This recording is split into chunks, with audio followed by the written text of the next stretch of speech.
All righty, welcome back to the Red Corner, guys. This is a very special episode. Today is the Q&A with Chad Durbin, 2008 World Series champion, former Phillies pitcher, 14-year big league career. Guys, we are very excited, and thank you for all the submitted questions. We're going to get right to the Q&A, but before we do that, please hit that subscribe button. Please hit that like button.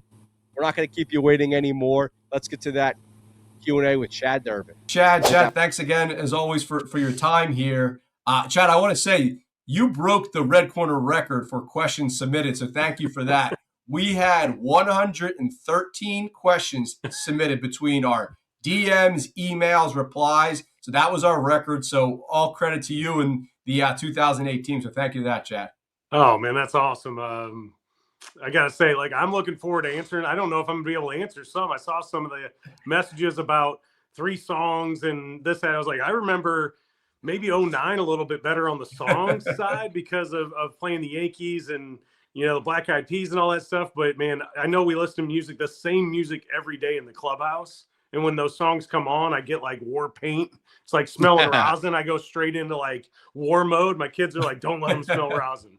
But I was looking at it, I was like, oh, God, I don't even know the answer to some of this. So this is how we're going to structure this, Chad. We're going to kick it off with 3 Red Corner questions. So Slim Bones and myself will ask a question of our own, and then we'll get to the listener questions. And I'm going to say, so the last time we had a baseball conversation when all 4 of us sat down, Chad, our heads were spinning. We felt like we just walked out of like a chemistry class or something, just talking ball with all those pitching strategies. So we're looking forward to hearing your responses here. So Slim, why don't you kick it off with a question? All right, Chad. First question. If you drop today's Philadelphia Phillies in the 2008 clubhouse, what would be the biggest shocker to them immediately? So if our Phillies dropped into the clubhouse today in 2026. Vice versa. You take one of the players from today and you put them in your clubhouse. So they go to their locker room that day. Let's say it's Bryson Stott, whomever it may be. Yeah. And whatever, Twilight Zone, it's 2008. What's the first thing they notice that's way different? Their phone. Their phone is an iPhone 1. It doesn't have a camera on it. Twitter is in its infancy. There's no Instagram. There's no TikTok. They probably have Facebook and hate it. There's the interaction is actually between the individuals. Right. Yeah. You do crosswords and Sudokus. talk to each other, and then as a group you go watch film, and as a group you go to the cages and hit. As a group you go eat in the club, in the cafeteria and stuff. But the truth is, I think they all do that stuff. They just do it virtually like the rest of us now.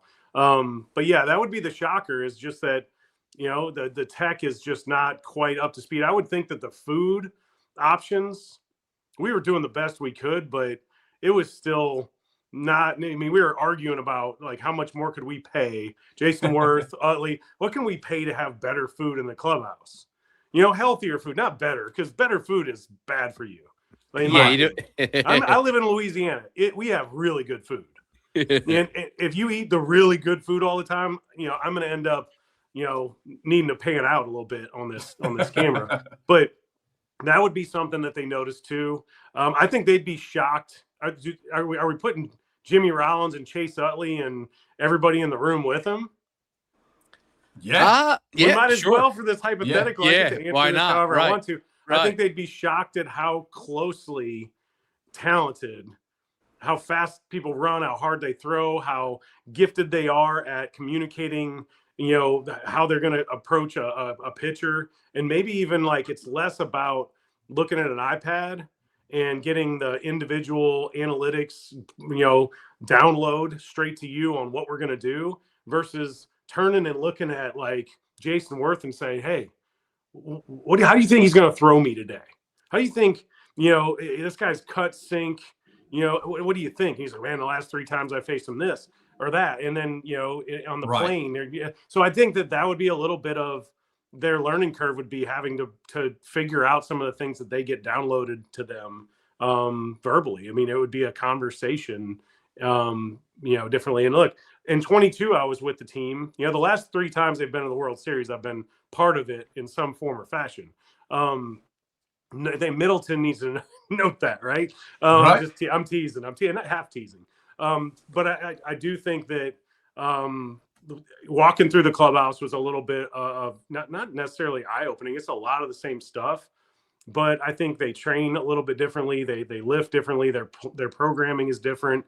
There are more coaches around. You've got an assistant pitching coach. You've got guys that answer questions that you might need answers. So I think they would maybe feel a little bit naked. We went down to the film room and told one guy, "Hey man, this is what I need. Can you get it done? Oh, I'll have that done by tomorrow. Come on in."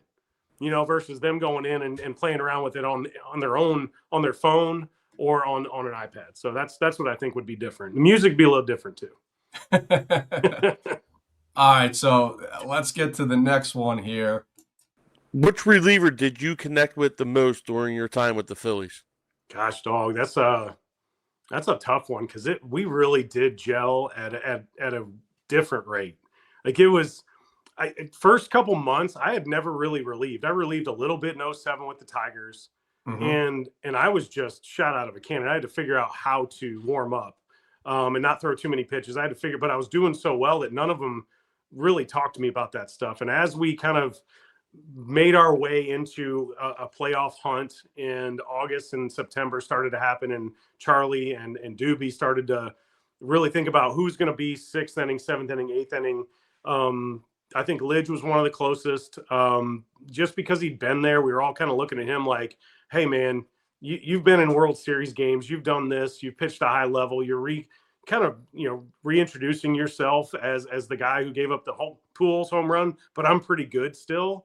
And Right. Madsen had been kind of a starter that turned into a reliever. We had Rudy Cienez and Flash down there to start out the season, veteran relievers that weren't able to pitch a whole lot that season.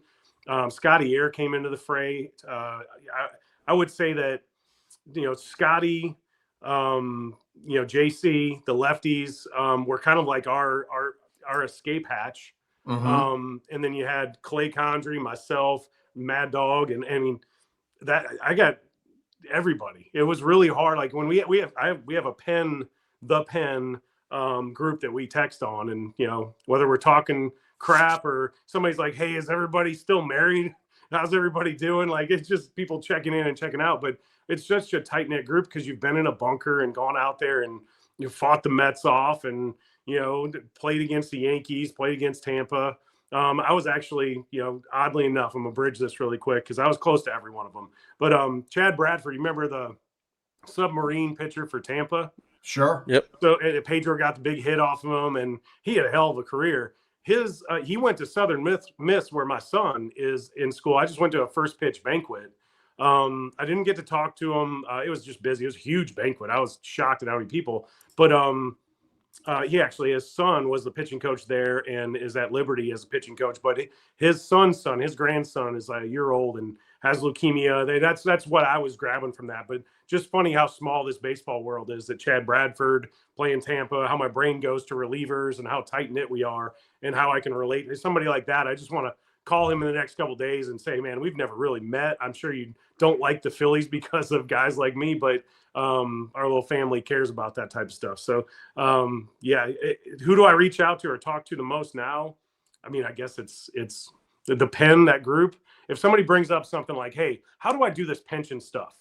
I mean, one of us will step up and be like, hey, call me. I got your answers. Or what do I do here? What do I do to get a Marucci bat, Durbin? You live in Baton Rouge and Marucci's there. So I guess we all just throw spaghetti against the wall in our own group and see how it works out. And if you have any archaeology questions, you ask Brad Lidge, correct? Yeah, Colorado Lidge. Yeah, just like Indiana Jones. Well, apparently he got a PhD. He's going for a PhD in archaeology, right? Yeah, absolutely. Yeah. Funny Brad Lidge story, because I've heard he's obviously sharp as a whip and super. And you tell me, because my Brad Lidge story is in a Chipotle in Cherry Hill, New Jersey. Let's go. We all know. Yeah. I was there with my mom, who couldn't point out a professional athlete if he was right in front of her in any sport. So we're waiting in line at Chipotle. Brad Lidge is sitting there with his family. And I'm not a autograph, say hi, or especially not bother a person when they're eating with their family Yeah. guy. But Brad was there, and a guy went up to him, and Brad just sternly said, "Not while I'm eating." And he was respectful about it. But I watched this guy, sad puppy dog, walk away, and obviously Brad's a huge guy, big guy too. So Yeah, he's not a small human. Yeah. No, so the whole thing was, from my standpoint, I was like, "This is cool, Brad Lidge and Chipotle," but just a funny Brad Lidge story. Well, his nickname and his name in every fantasy football league we ever played in was Spread Killer. He takes his food very seriously. Oh, yeah. So if anything else was going on, I think maybe he can. But if he's eating sushi or he's got Chipotle in front of him or a Philly cheesesteak or a breakfast, you don't know. It's the wrong time.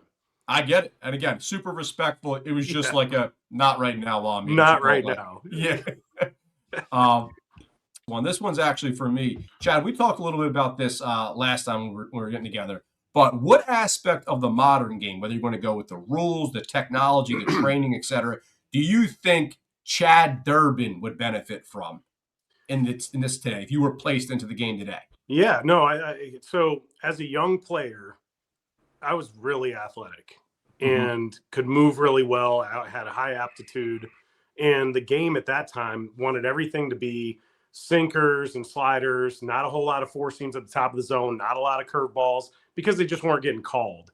And so the way I moved, how I could adapt to maybe somebody bringing up some biomechanics and some cues, some med ball work that you might need to do to stay in your back leg and not come out of it, how you could brace better in your front side to maybe get a little bit more of that kinetic chain popping.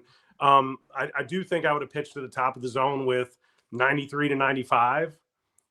But when I got to the bottom of the zone, unless it was like literally, if this is the bottom of the zone right there, that it was hard to do that with a riding fastball.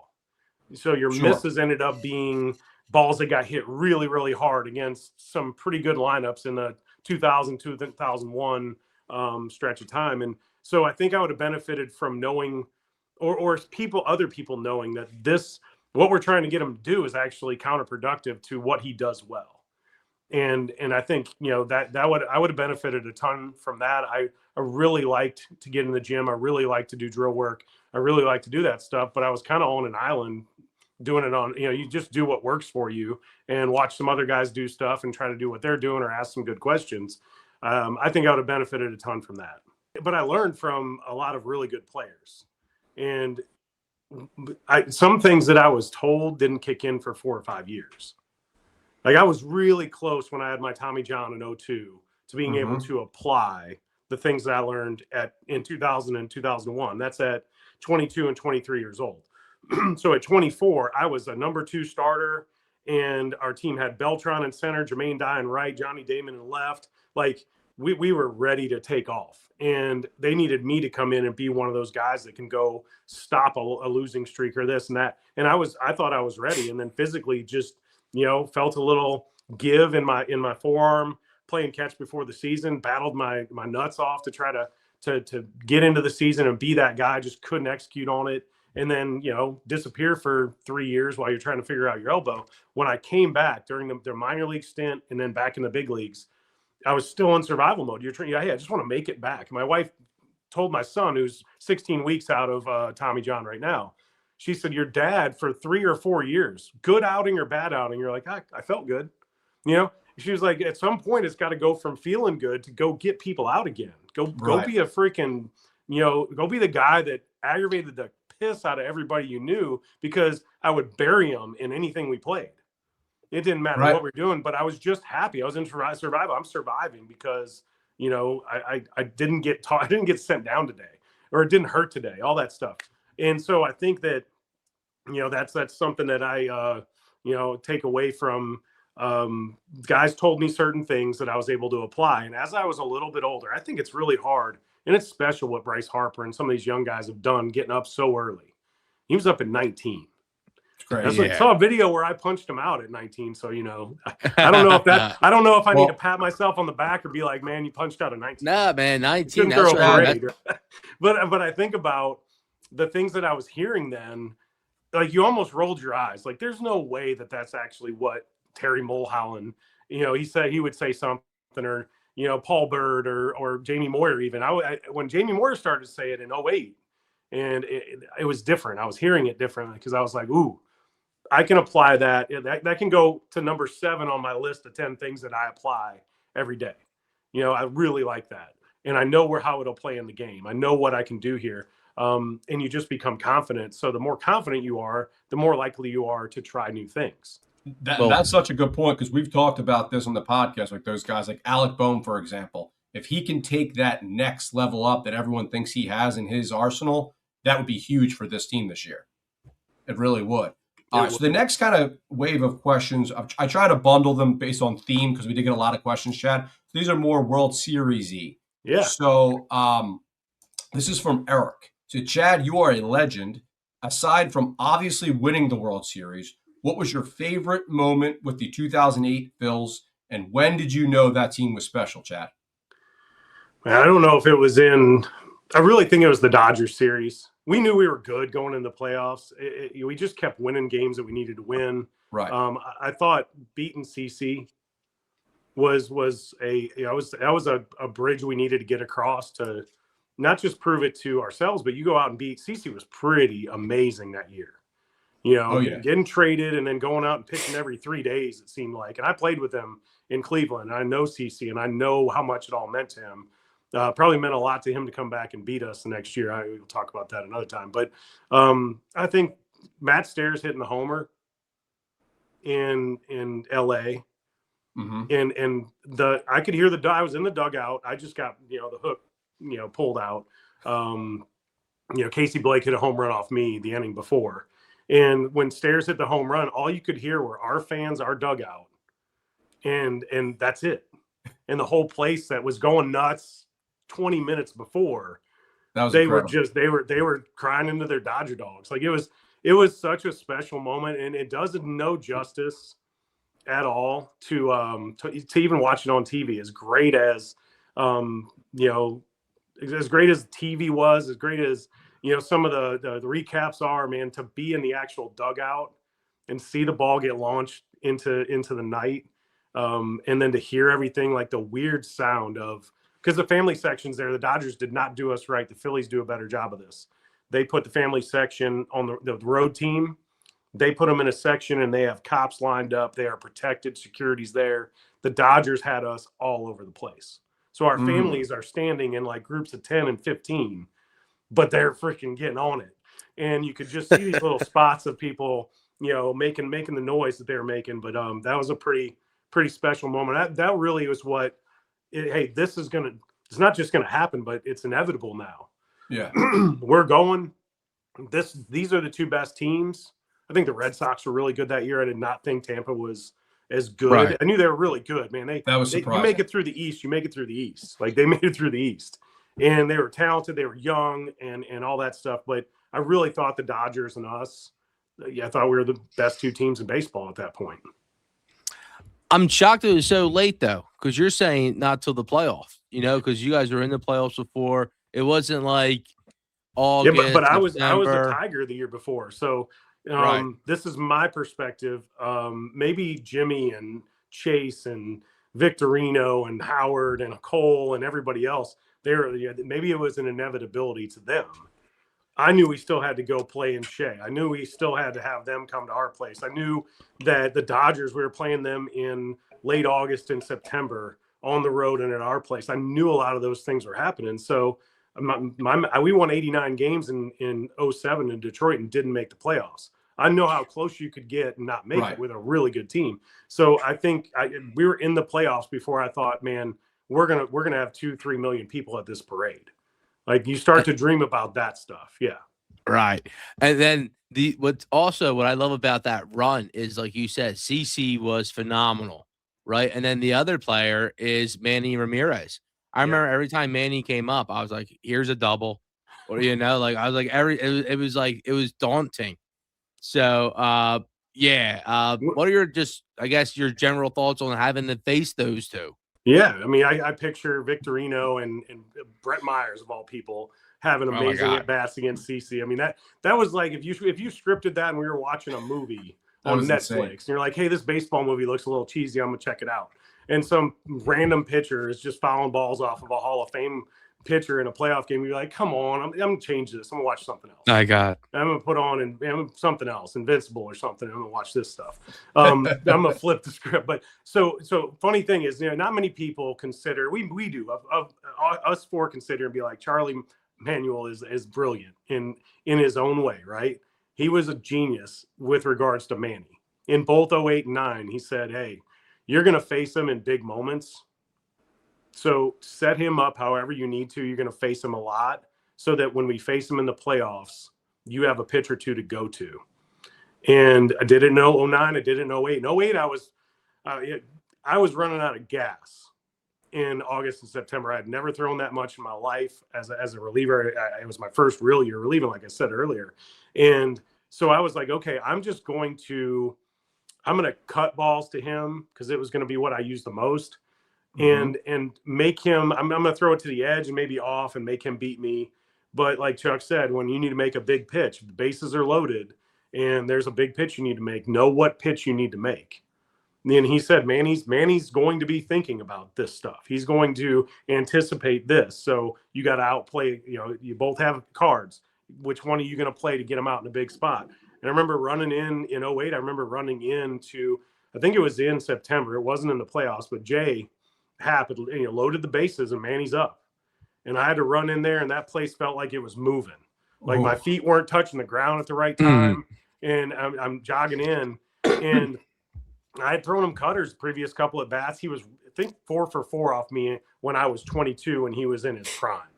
Not that he wasn't in his prime in 08 and 09, but he was not the same Manny I faced when I was younger. That dude was different. So in my head, I'm like, okay, he's hit a home run off me before with the bases loaded. I'm not sure if he can recall 2001 or 2000 in his head, but he can recall the last 4 or 5 at-bats against me, which were all cutters away and nothing else, not even a curveball, not a changeup, just cutter, and got there through a sinker on his hands, and he barreled the piss out of it. And Pedro Feliz got under it, caught it, third out. And it was a good pitch, but when he's hot, when those Hall of Fame level guys are hot, it doesn't matter if it's a good pitch or not. Yep. Their barrel finds baseball, and his barrel found baseball. And an inch, a quarter inch, a millimeter, and it's probably a grand slam. I give up 3 of Jay's runs and 1 of my own, and instead I look at Petey and he catches a fly ball, and he's jogging the dugout like, hey, you got it done.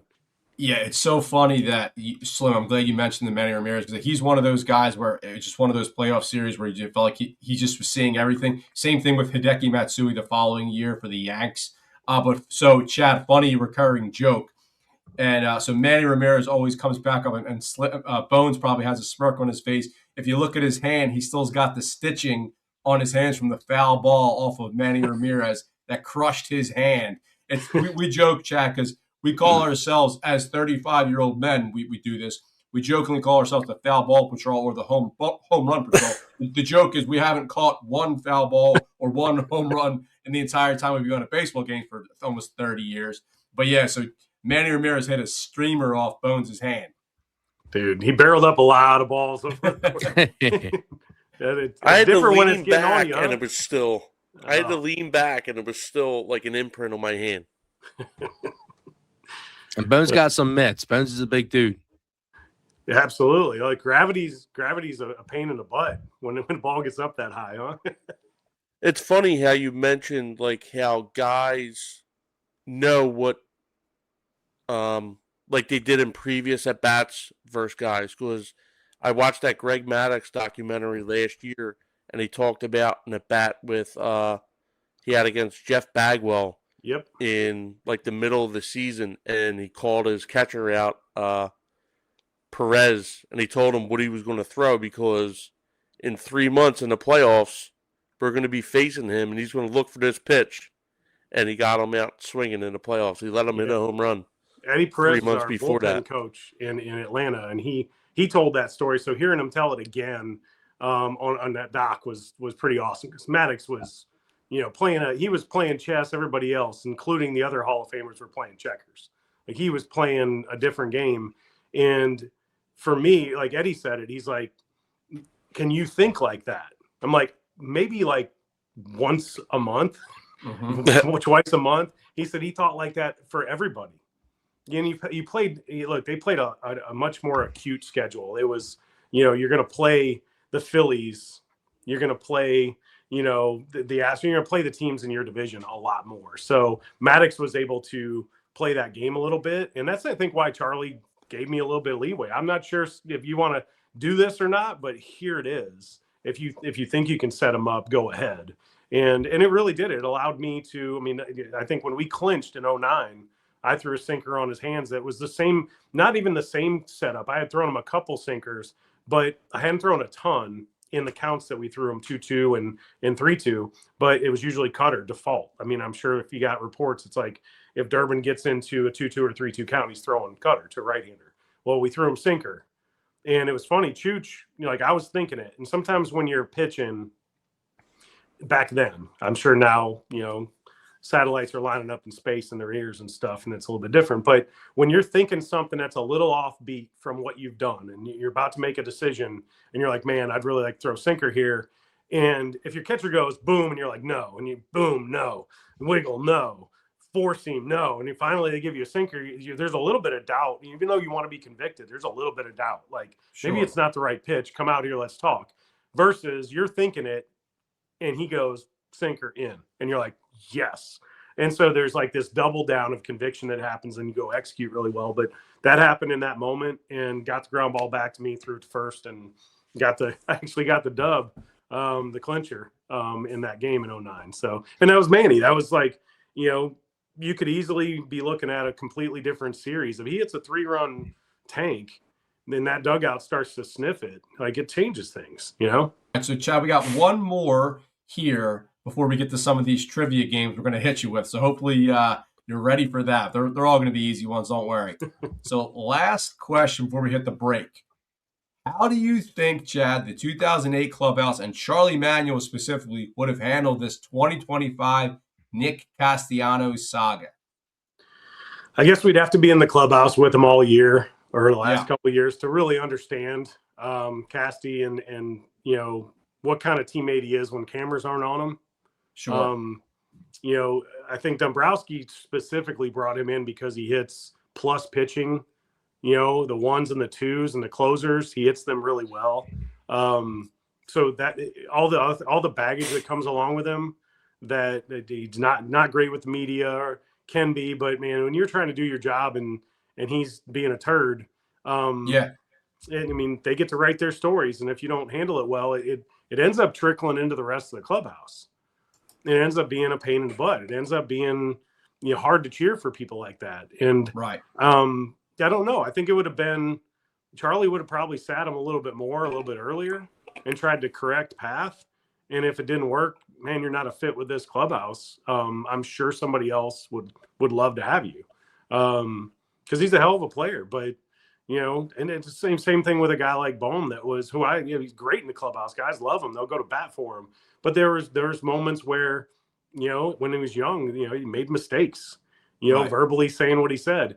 And I just think that Charlie sat Jimmy at times, which is hard to do. He's one of the best players in the league. Yeah. Especially at that point, he's coming off of an MVP type year, or MVP year. And he didn't run out some balls because, he's human. But it needs to be course corrected. And it was course corrected. And I think so thinking about the clubhouse, it wouldn't have been Charlie right away. It would have been other guys compounding that. And I'm sure that Schwarber, I'm sure that Bryce, I'm sure that some of those guys are more than capable and did get on him. And if he's not willing to change, then he's not going to change. It's hard to tell somebody making $20 million a year to change. That's just the truth of it, especially a manager making, less than 1%, 2% of that. It's like, what do you shut up and let me swing my bat, So I don't know. It's a different game now. It's a different clubhouse atmosphere now. I know guys are still alpha male as hell. I just think that we would have collectively, gone and stood out by him in right field during BP and asked some tough questions. And whether you like it or not, you get the Brad Lidges and, the runs like me, but you get guys that are glue, and it's like, hey, fake it for a little bit so that they'll get off your ass. so that we can, so the media is not asking me about you. I'm tired of them asking me about you, you know, and because that's one way to get a guy to like get back on his heels is like, they're asking you about me. I'm like, yeah, because you're not answering the question. You're not acting right. You know, so I think that's, you know, maybe it happens, maybe it doesn't, but there's more media coverage now than ever. And you'll find stuff out right away. And do you think, because obviously you hear about the code of the clubhouse, which I know that meant a lot more back in your days and before your days, more than it does now, but this, you know, the sanctity and all these things. So do you think it's as simple as guys like Harper, Schwarber, JT that you mentioned, they just really viewed some of his actions as selfish and outwardly like challenging your manager, right? Because if Nicky C feels comfortable doing that, then it sends a bad message about the clubhouse overall. That was what our read was. Yeah, I mean, I think about stories from guys in the 90s and early 2000s. Later 2000s, I was in it, so I wasn't paying attention as much to the rest of the league as my clubhouse and how do we win. But if guys couldn't get on the same page, they were, you know, there are a lot of guys in the league that they're somewhat replaceable. Yeah. And you know, whether it's statistically or it's, you know, clubhouse presence. And if you're not a fit, like let's talk to some other GMs and see if we can't get a little swap. I think the hard part, I mean, you think about the lefty from Houston. What's his name? He's the only like real free agent pitcher that's still out there. Valdez. Yeah, so he crosses up a catcher and hits him with a heater when he's called breaking ball, and he's not signed right now. Want to know why? Because the rest of the league doesn't want that to disrupt their peace. Like, it doesn't matter how good you are. That's a problem. And if Nick is the same way, that's why he couldn't get traded. You know, and you got to change the narrative. Like, you tell your own story. He wants to. Well, maybe he seems like a great dad, a great husband, probably a great teammate when he's locked into that type of mindset. But if he can't get it on the rails, like, it's tough. Everybody finds out about it. So yeah, it's an adjustment. He may be 50 years old. I'm 48. He look back at himself and say, I'm proud of the way that I did. I never buckled. I never changed. And man, changing is constant. Like, you have to change. And it may be something that, you know, because he's still a valuable piece to somebody if he can get his crap in order. Yeah, and we personally, and we'll move on to these games here. So one of our most viewed pieces of content as we were doing the podcast early on, Slim went on an absolutely ridiculous rant on Castellanos. We'll send you the clip. But Castellanos, for all his quirks, we personally enjoy him as a guy. Obviously, all that stuff we didn't enjoy from the clubhouse standpoint. But he's a very he gets the clicks. A lot of people are very interested in him. So a lot of people ask the girls questions. like him. He's handsome. He's a handsome guy. Absolutely. So, yeah, go ahead, Slim. We got the commenters often say that Devo's a little bit of a doppelganger. Yeah. I was getting some like twin I'm brother. What's the I got it. Look, third round pick, played with the Giants forever. Not Affleck. Big left. Jeremy Affeldt. Affeldt is who Devo resembles to me. He was the third rounder in 97. I was third rounder in 96. With the hat on and that actual cut. All right. That's, you know, not when I've seen other videos where you're talking stuff and you don't resemble at all. But with the headset on, with the hat on, and that beard set, yeah, you got a little bit of that. He was a 2-time world champ, I think. So I'll take that. That's funny. And just like Castellanos does, like you said, he has a flair for like the dramatics. Like, he gets dogged for not being great defensively. They stop his streak of games, and then he gets put in the next game and he makes the ending save. You know, the ending out. You know, lifts up the T-shirt, and it's just he's a hell of a player. You couldn't have wrote it any better. Player. Yeah. All right. It's so not Bones, a switch you can turn on and off, though. I mean, I think that's for what sure. Maybe aggravates people that are watching. It's like, just be that guy every day. Right. No, for sure. It's hard. It shouldn't. Is it hard? I'm gonna say it shouldn't be that hard. You would think not, but I mean, it's a grind. It's such a grind. No, it is. There's a lot of games. That's why the guys like, you know, that's why Jimmy and Chase and Chipper and all these guys, that's why we appreciated them so much. Is like they were the same dude every day for a decade plus, and that's what makes you fall in love with them. And it's why you'll go to bat with somebody that's like, oh, Utley wasn't that good. Y'all are just, say what? I'm sorry, you didn't watch games like we did. He would have gone out there if his arm fell off on his way to second. He's playing the rest of the game without an arm. You're not kidding. All right, so Bones, I know you have a couple of questions lined up for Chad here, so we'll start the kind of the game portion of this segment here. So what do you got for us, Bones? All right, so it's a name that teammate. I'm going to give you a couple clues, and you got to guess who the teammate was, and they're both from the 08 championship squad. All right. So the first clue I'm going to give you, it's he was drafted by the Rangers in 1991. Rangers 91 teammate. I'm going through the whole these starting nine or pitching entire roster. It's everybody, yeah. On the playoff roster? Playoff roster, yeah. Yeah, Bones is our encyclopedia, so he brings. No, I love it. Rangers. You play with the Rangers? It wasn't Jamie. It wasn't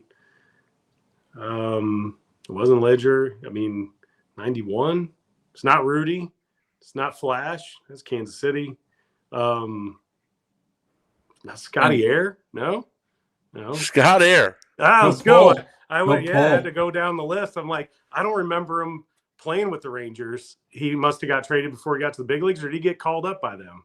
No, he was traded to the White Sox. He made his debut in 97 with the White Sox. That was my next clue. And then the third one and last one, he was acquired on August 8th from the Cubs for Brian Schlitter. Nice. Good pull, Chad. Hey, I had to go through there's only so many guys, and you're like, wait, there weren't any Rangers. I'm like, I'm trying to think it through. So the second one, this guy has 265 career home runs. 265. Not worth. It's Jenkins had more than that, huh? Or was it close? Victorino, Chase, Jimmy. Did Jimmy have two? Give me a second. He made his debut in 1992. Cool. So, who was that old on our team? Petey? You might have referenced him earlier. I might have referenced him earlier. I got to go through everybody again. Jenks? No. Earlier in the pod. Give you a third one if you want it. Yeah, give me a third one. He was acquired on August 30th, 2008. Oh, Stairs. Yeah. Yep. Ding, ding, ding. Huh?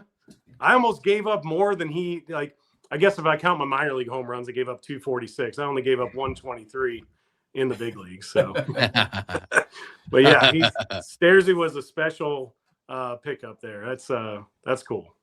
Yeah, that was something. I didn't realize he played for so many teams. Dude, back in his for card 13 different teams.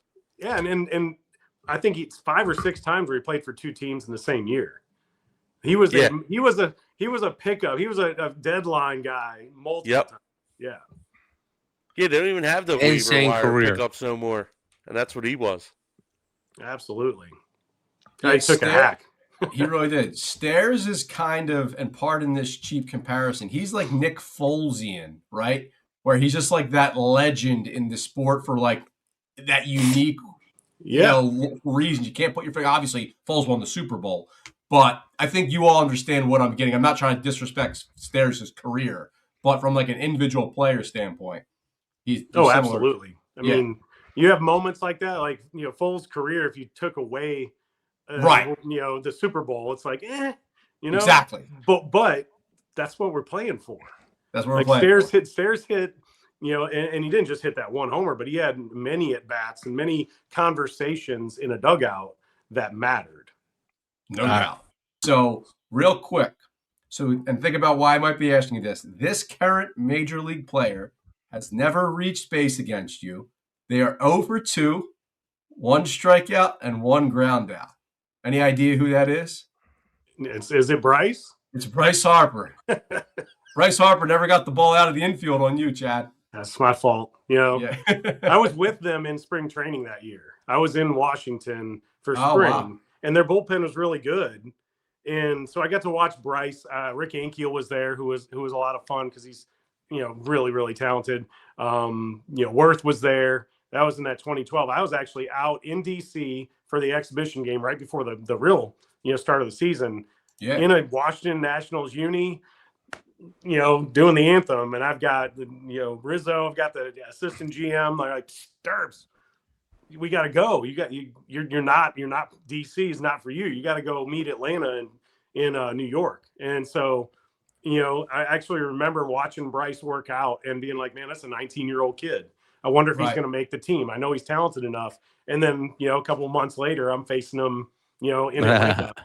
So, yeah, I remember I actually saw a video somebody posted the other day, and we have that pitching academy, and one of the kids is like, hey, you threw him this sequence. And I'm like, I remember I struck him out on a changeup. I didn't know I started. He showed me the whole sequence. And he was like, your fastball was 92.7 or something like that. And I struck out Zimmerman later in that inning. I'd faced the same three guys the night before. So the night before, I must have got him to ground out. And the day I got the strikeout was the last time I faced him. There you go. That's awesome. Nice.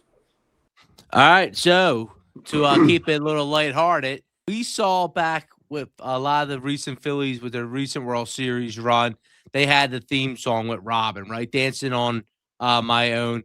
You mentioned on the top of the show a little bit. You guys had certain songs you played every day in the clubhouse. My question is to you. Do you know what was the #1 song in 2008? It was a club banger. Is it all I do is win, win, win, no matter what? No, pretty close. That's what we listen to before every sinking game. I should jot down the top 10. I'm sure that would probably be close to it. No, I was looking for Low by Flo Rida. And honestly, it was some of the emergence of T-Pain now. Yeah. You guys had like a whole entire life cycle of an artist. Those all got played in the clubhouse. We had Worth put on a mix of about 7 songs, and we won a lot in September and October. And I wore the same orange collared shirt, and we started to just win a ton of games. And I remember we were at travel day, and I had like a collared button down all the way. And I remember Chase looking at me, and he's like, hey, where's your orange shirt? Where's your orange shirt? I'm like, I made my wife bring it from the house for the game that night. And I put it on, and I wore it with my sport coat, and it was like, all right. So the same way the music is I'm gonna do everything at exactly the same time. Like you're gonna watch, whether it's your watch or your phone or the wall, when that clicks to 6:42, I'm gonna go attempt to take a dump. And then I'm going to shave, and then you're just going to do everything at exactly that time. And the music had to be the same. Like somebody, Chooch, Victorino, Scott Air, somebody's going to be like, hey, where's Low? Where's this? We got to have our songs playing, That's awesome. And now that summer, 2008, this movie had a record-breaking weekend and ended up being the highest grossing movie of 2008. And I'm wondering, you guys get a day off only here and there, but maybe during a day shift, a matinee, or maybe a night off. Were you guys able to go and see this movie? And this movie is The Dark Knight, which came out 2008. I'm trying to remember if I saw that one with Cole Hamels in Cincinnati. We had like an off day, get in there. There's not a ton to do in Cincinnati. So you're like, all right, let's go across the river. Let's go find a movie complex, go see it. It was either that one or it was one of the Marvel movies. I'm trying to remember. We had a little group. Lidge liked movies. I like movies. Cole liked movies. As a starting pitcher, I went and saw one before every start. Oh, really? No way. That's awesome. And so, it's just a nice way on a 7:00 game. You go to a matinee, and then head to the field. And, back in the day, it was, I'm old, Armageddon and stuff like that. But I remember going to see Transformers with Justin Verlander and my wife being like 8 months pregnant with Cade. That was the year before. And I was like, oh, wait, it wasn't Transformers. Transformers was, the year before. So you go through that stuff in your head. You're like, okay, what was it? But I remember watching The Dark Knight was a flick. That was a good one. Yeah, that was one I went and saw twice. For sure. Heck yeah. So you opened the door, so I have to ask now. So I know you mentioned as a starting pitcher, but when you went to the movies for the Phils, did you go to a consistent theater? Did you have like a routine or anything on that?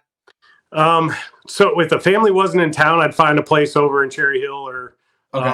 Haddonfield or something like that. I mean, you go wherever it's close. I mean, you Sure. literally, it's not like today where, I mean, I'd put movies in my freaking phone and find it. I had to work at this stuff, Yeah. Stop at the diner for breakfast and be like, all right, where's the movie theater? So, well, there's one right there at the Cherry Hill Mall. There's another one over here. And all right, I'll go find them. On the road, you'd literally ask the concierge at the hotel or the clubhouse guys. Right. And they'd be like, well, don't go to the movie. We have this, we can stream it illegally. You can do it right here in this room and we'll have it. It's perfect. So we lucked out with that type of stuff. But they're not really consistent with that stuff. That's fine. When you get an open day, I mean, I think we got 18 days off in 180 days. Yeah, not much. So spring training, you would do it. If you didn't golf or something to blow off steam, maybe you'd go see a movie. But yeah, you just find a couple days here. And if it was a good movie, like if The Dark Knight was coming out, you started to circle that bad boy. You're like, all right, it's coming out on July 7th. Yeah. So when we're in Atlanta, there's that, the movie tavern with food and all that stuff. Let's go kill it there. And back in the day, we used to get the movie times out the newspaper, which is like non-existent, right? I know. It's so true. Oh man. And on the off days, Burrell, Utley, and Worth might have been hitting the bars too, huh? Likely. I mean, likely. It just depended. It really depended if they were hitting and it was working. Hitting season. There may or may not be a couple old city stories floating around there that we've all the legendary. That's why Haddonfield's in a dry county over there. You got to fight for it over there. I love it. So let's get to one little quick segment here. I want to see if you recognize this guy, Chad. Do you recognize that guy? I want to punch him in the face. That's an all-time quote. Why? I was 21. That's a 21-year-old I'm looking at. Okay. That's no, I mean, just because, I mean, like I got there quick and I did really well in 99 to get there. And just young, just really cool that I made it that quick. I loved Kansas City. It was a really good place to kind of grow up as a big leaguer. George Brett hanging around and stuff like that. That's look, the haircut I got right there. I just went to like a barber shop and he went high and tight, bro. He went like military cut on me. And that's funny. I remember it all. Yep. It looks like business. I always like seeing that. Unfortunately, people are judged by appearance, and when you see certain pictures come up and stuff, I'm like, I'm not sure how this is going to work out just based off their haircut. So I liked it. I liked the good skin fade. I'll tell you this, Jim Leland. So I had no facial hair all the way through my career. I think I had a little chin hair for like 2 weeks at that age, and got told by about 10 veterans, like, get that off your face. It ain't ready yet. And then Jim Leland in 2007 was like, hey man, you're a really nice guy. And I need you to, can you grow any facial hair? And I was like, yeah, I can get a little bit going. And he's like, I need you, like, you need to look meaner. And so I grew out a little chin hair. And so every Phillies pick that you see, I have a little patch down here. And it was because Jim Leland was like, hey man, I need you to look meaner. And my wife likes, she likes a little bit of a beard or a little bit of facial hair. So if she likes it, you get a shot at the title, right? Yeah. No doubt. So do you believe in signature looks? Because it sounds like I believe in signature looks. I've experimented with sunglasses and everything on this show, right? So it sounds like Jim Leland believes in that. I mean, look, it could have been even just for him. If he looks out there and doesn't believe it, right? Maybe it was just for him, but it certainly worked. I mean, sure. That was one thing that you got. Todd Jones, I think he was a Philly for a minute, and but he was closer forever. He said, Fu Manchu. He had the big Fu Manchu. Oh my gosh. He said, you got to have a gimmick. He's like, I got a gimmick. I got a Fu Manchu, and I throw nothing but cutters. Like that's my gimmick. But it worked. Like when you think of Todd Jones, you could see that. You could see that curly hair and that big Fu Manchu, and you're like, yeah, it's Todd Jones. I love it. So, Chad, during one of our prior conversations, you had referenced coming up in the Royals organization with your friend Carlos Beltran. So we want to just kind of give you a little bit of a time to speak about that story you told us, and obviously now he was voted into the Hall of Fame. Just kind of talk a little bit about that. You know, I immediately, like, it's tethered in my head. He was drafted in 95, and so we spent some time in the minor leagues. I was drafted in 96, and he was second round pick. I was third round pick. We kind of got bundled a little bit, but Kevin Long was our hitting coach. Oh, wow. In rookie ball for me in 96, but in the fall, in the next couple years, Kevin Long was in Wilmington with the Blue Rocks after a short season in 98. And that's the year that, in 97, I think, is the year that Carlos learned how to hit left-handed. Like, we're talking about a Hall of Famer that didn't even swing it left-handed professionally until, I think, the fall of 97, or it could have been 96, but I think it was 97. And I think that K-Long was like, hey, man, I really like to swing. Let's try it out a little bit more. And he went off in the fall league. And then in 98, he started with us in Wilmington in high A and just went off. He's like 340 with 15 by the break. And then he was in double A in Wichita, same type of numbers, gets called up at the end of the year. And then he's the rookie of the year in 99. And like, it was that quick. Like, oh yeah, he didn't even swing that way. And I think Kevin Long, who obviously we all know because of the Phillies and all that stuff, but just a guy who sees the best in people, knows how to communicate at a high level. And the reason I say it is, I think you're only as good as like the guys you're around. I think Johnny Damon, Mike Sweeney, Jermaine Dye, George Brett being around, Frank White, two Royals Hall of Famers, and Brett being in a real Hall of Fame. I think they mattered to Carlos in his development. And then when everybody kind of, transitioned to the next stage of their career, he went to Houston, went off. But Carlos we were in that first wave of like really lifting without like the steroid look and without like, it was a true performance training, strength conditioning, and he took it serious. I took it serious. Johnny Damon took it serious. I remember just looking at everybody putting in hard work to gain 7 pounds in an off season, to gain 10 pounds. And Carlos was in such good shape. He made everything look really easy. And I'm going to be a little long-winded here. I look for that in players, that are in college right now or draft prospects, because the guys that make it look almost too easy are the guys that project really well. Like if it just looks like, imagine Jimmy at 18 years old, Jimmy Rollins, getting a backhand and throwing a ball across, because he made it look really easy at the big league level, right? He made it look so easy that it almost gets taken for granted. He should be a Hall of Famer. And Beltran had arguments. George Brett and him got in arguments because he's like, hey, man, you should play harder. And Beltran would tell him, just because I make it look that easy doesn't mean I'm not going hard at this. Like, maybe you've never seen that. And George is like, what are you talking about? Played too long. But that was kind of the nature of it, is I don't think he got really appreciated for how good he was and how easy he made it look until he started to stack years in his career. You look back and you're like, wow. But he made it look so damn easy that it was underappreciated for a long time. Great human being, been with his wife since the minor leagues.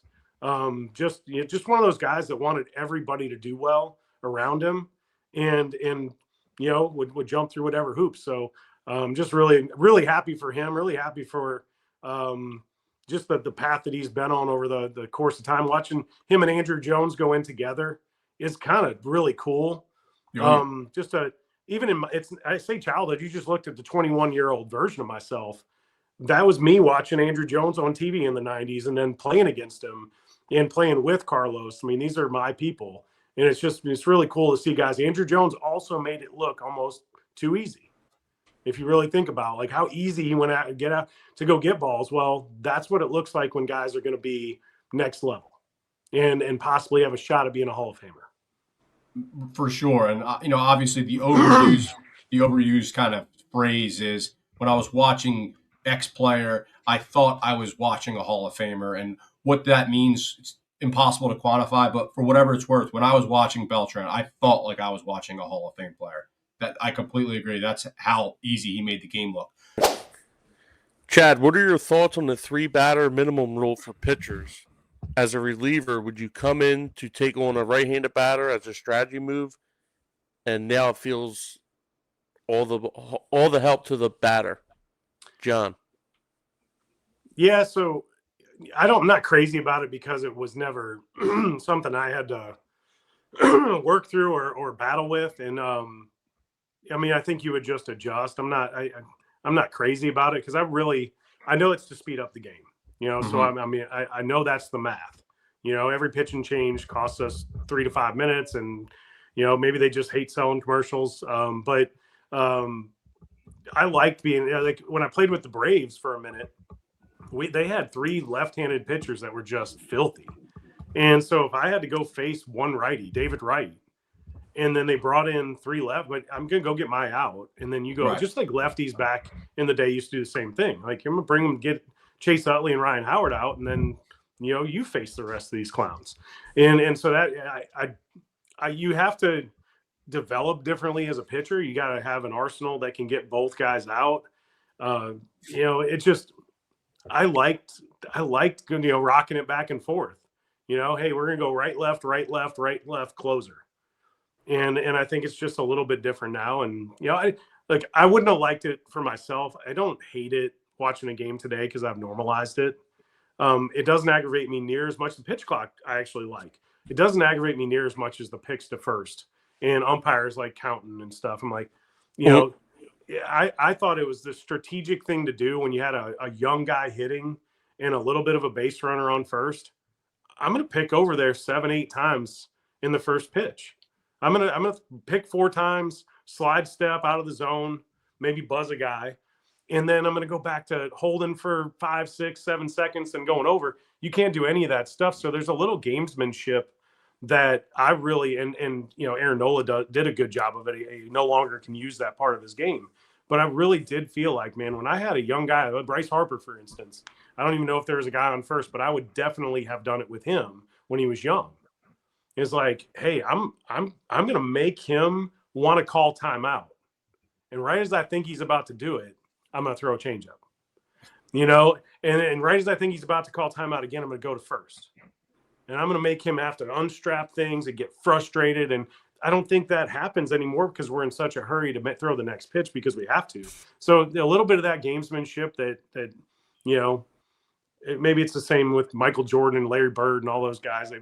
There was a little bit different game getting played, and it's not worse or better. It's just different. And it's the red